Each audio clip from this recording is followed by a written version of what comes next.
Do you think there are any misconceptions about your job or anything that might? Probably. The first one is that it's not nearly as glamorous as people like to think.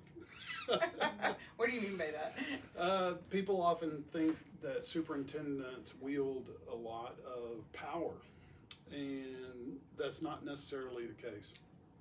Particularly in a modern age, the role of the superintendent of being a benevolent dictator has gone to the wayside.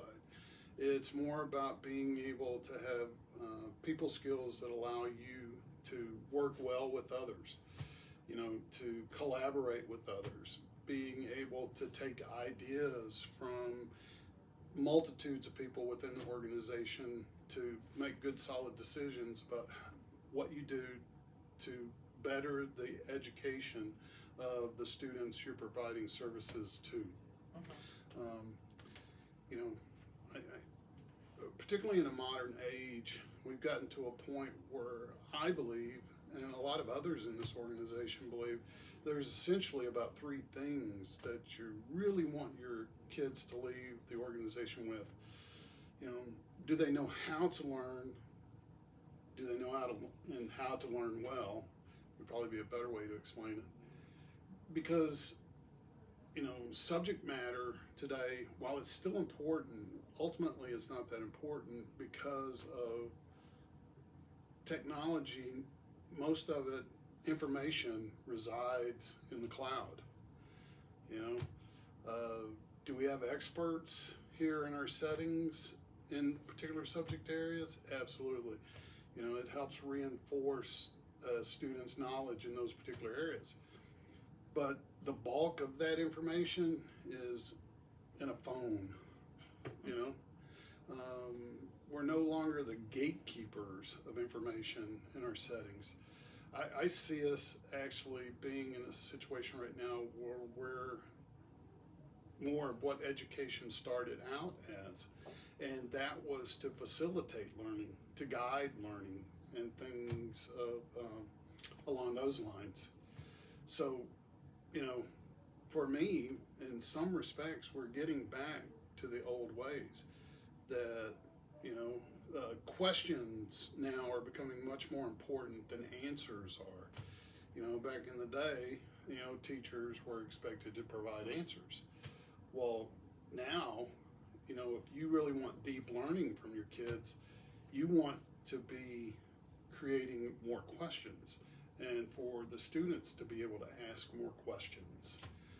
Instead of seeking answers so much, seek, the questions behind the work that you're doing.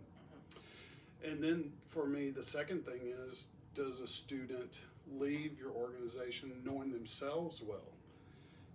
I struggle often with the way the current system is set up. It's a deficits-based system right now because of how the standardization movement works.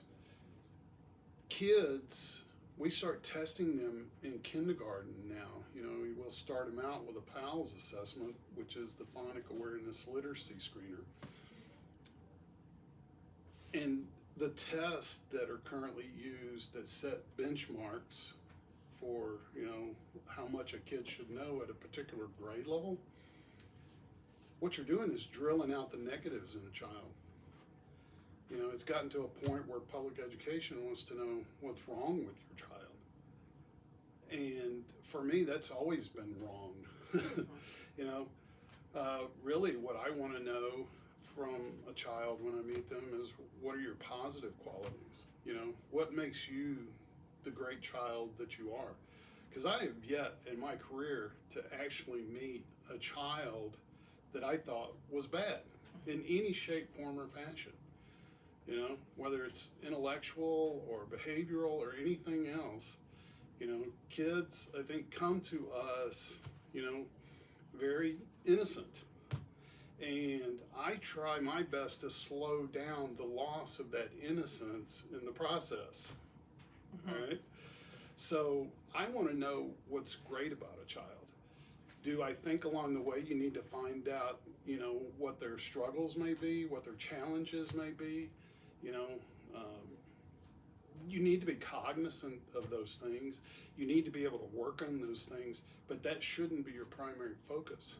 What should be your primary focus is finding out what are those things that make you strong, better, things that you enjoy, things that in your pursuit of happiness, how can we build more upon those things than worry so much about the negatives?